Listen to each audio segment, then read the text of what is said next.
Dude, because I've had so many homies of mine and friends tell me don't wear nothing when you're out there in London at all. Don't go to the UK, because you're gonna get fucking stabbed the fuck up. And I've had, I mean, my boy, like even Waller told me that shit, dude. Like, what the fuck's going on in London, dude? Why you guys stab centrals? I have no idea, man. You know, London has got the most CCTV in it in the world, but it's got like, I think something like 11 people a day get stabbed in London, which is just like sad, to be honest. I've got to be honest, I don't really enjoy London that much. I enjoy the people that I meet in London, but I don't enjoy like walking around in London. It just doesn't feel like a nice place to be.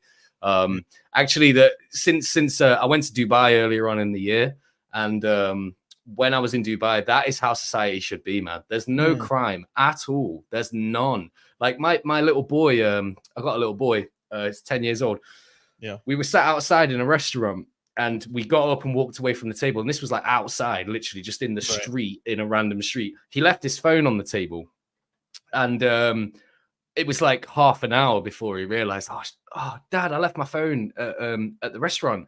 Oh, for fuck's sake, go back and ask the guy. And he's like, oh, yeah, sure, it's right here. Someone handed it in. Someone off the street came and grabbed it and handed it in to the guy. Not even a guy at the restaurant, just some random guy walking past down the street, grabbed it. If that was in London, mate, you could be sat at the table and people would still steal your phone. It's crazy. Like, don't leave your phone on the table in London. Like, you'll just get robbed. It sucks, man. So that was a real eye-opener for like how society is just totally fucked. Right. So, I'll at least say that Vegas is safer than that, at least. Maybe not San Francisco, but like I'll say Vegas is. I mean, there's weapons out here like you can't believe. Like you rob a house, you're gonna die. You're gonna turn into Swiss cheese.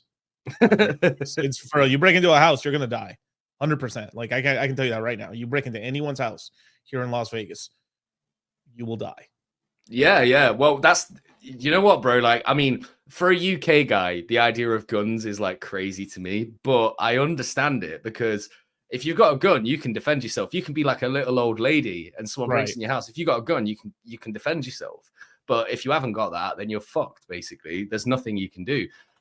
So it's kind of like fighting fire with fire. It's like a bit extreme, but at the same time, people have that respect that they're not going to pick a fight with someone in the street because they might just pull a gun out and shoot you. So what are you going to do? Right. You know? I mean, and now I know it's not like this, but it's like, I mean, if I was high as fuck right now, I'd be like, dude, it sounds like going to London is basically like on guard, motherfucker. Basically, like, yeah. That's some French shit. Like, he's seen that meme. He's seen that meme about when you go to London for the first time, and it's a guy who's got like a knife, and there's like a fake dummy in front of him with like blood in it.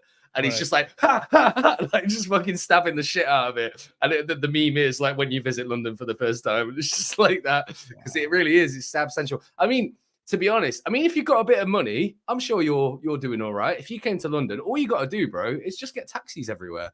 Like, don't walk around in the street with your rollie on. Just get a taxi everywhere. You'll be fine. It's pretty cheap. Like, I don't know, 5-10 quid. Go and get a taxi up the road, whatever. It's fine, man. But if you're like a lowly pleb and you want to go get on the tube wearing a Rolex, it's probably a bad idea. It's probably a bit like New York or somewhere like that. I've never been to the States, as I told you earlier, but like New York's a shithole. New York's a shithole. Yeah, it sounds straight up. I'm telling you this as a man who's traveled all over San Francisco, man. San Francisco's a shithole. New York's a shithole. Straight up. Don't let New Yorkers fucking like lie to you. Like it's a shithole for all. Like it really is like 24/7 construction. It's all basically almost the entire city is just it's all just grates and under construction and shit. There's like shit everywhere. There's fucking homeless everywhere. I mean, like, dude, it's crazy. I almost got into I went to New York, almost got in a fight with a bum outside of a gift shop. Really? Oh yeah, just for no fucking reason. Dude, ass out, like he came out of the trash can like he was on Sesame Street. Literally fucking said, "What the fuck you looking at? You want to fight?" And I was like, "Fuck it, then bring it then, motherfucker." And then he was like, "You better watch out." Turns around, both ass cheeks out. Goes back into his trash can. I mean, I wish I had that shit on video, dude. Just insane, dude. Like the city is cracked out. You get that shit in Nottingham, to be fair, man. Like we got a huge homeless problem here now, and I've lived here my whole life, and I remember when I was a kid, it was like there was a bit of it. You walk through the city. I mean, it's a fairly small city. You can walk through the entire city center in about, I don't know, an hour tops. Like not even that. And you used to see like a couple guys, you know, begging for change and all of this stuff. Now it's like literally every 10, 20 yards, there's a guy begging for change. And they're getting a bit more aggressive with it as well. Like my girlfriend was telling me that she got followed by a guy. He asked her for change. She said no. And he just kept following her, asking her again and again and again. And he didn't do anything, but it's like, it's intimidating, you know, especially as like a woman just walking. I had a guy do that with me, and I threatened to fucking beat his ass, and then he walked off. But it was like he gave me some dirty looks. Now, the thing is, this is why I make the parallel with Dubai. It's just like in Dubai, you don't get any of that. I mean, for example, when you're a man just walking around in a Western culture, if you're walking and another guy's coming your way or another group of guys are coming your way, you always have that situation where you kind of look at each other and size each other up a little bit. Right. Just naturally, you know, you got to be observant. Look what's happening, and you don't want them to just suddenly attack you. So you got to keep an eye on them, right? In Dubai, you can be walking past people. They don't even acknowledge you're there. They don't even think about it. It's not an option. Like shit, the penalties are so high over there. If you get caught stealing, they chop your fucking arm off, bro. Like, yeah, that's how they used to do it in Mexico towns and like Mexican towns before the cartels really took over and stuff. Like you got caught stealing anything, they would chop your fingers off straight up. And that was not even cartels. That was the city itself. Like like the police, the police and shit. Like there's people I've seen people like missing fingers and stuff over there. Just they got caught stealing and shit. But I will say this though, like I've had a feeling that like I like Dubai, you know, like I like what's going on there. You know, they're really investing in crypto down there, which is really cool, and they've made it really like a great place to do business. But like a part of me somewhere in my soul, like it feels like a honeypot almost, because like I feel like the United States is going to do some fuck shit down there in the Middle East. Do you think? I hope I'm wrong. In Dubai, I hope I'm wrong. I hope I'm wrong. I don't know if they'll do it there because they really embrace Western culture over there a lot, like as much as they can. In fact, more than their religion even allows them to. Like seriously, it's crazy the shit you can get away with over in Dubai. The only thing that they will not have is drugs. That's it.